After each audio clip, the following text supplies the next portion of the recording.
Okay, so I'm going to show you how to hand sew a basting stitch.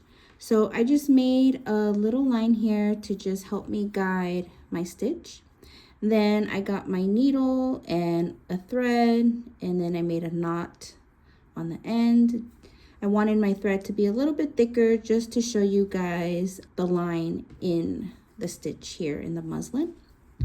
So I'm going to start off from the back of the piece of fabric, and I'm going to just have it poke out my needle like this, and then about like a ½ inch I'm going to weave it through the other end, and then again another ½ inch I'm going to bring it out. So I'm just doing this weaving effect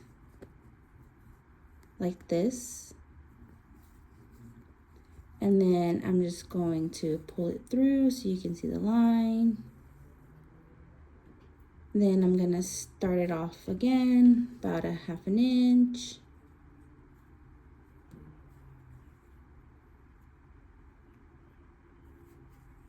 And just weave it through.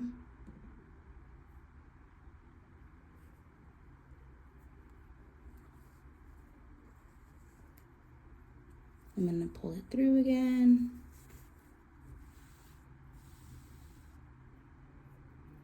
And then I'm just gonna end my line.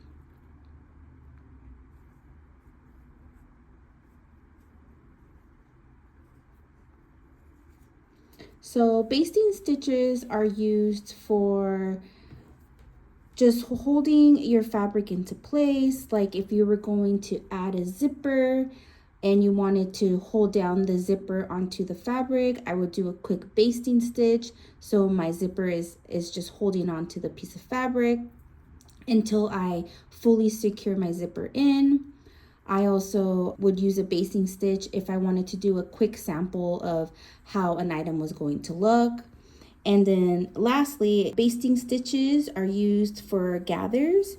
So this is what your basting stitch will look like. And then if you keep pulling it through, it will gather your fabric together like so. And then that's how you make little gathers for your garments, is also a basting stitch. So it's just a really simple stitch that holds everything into place until we secure it with the sewing machine.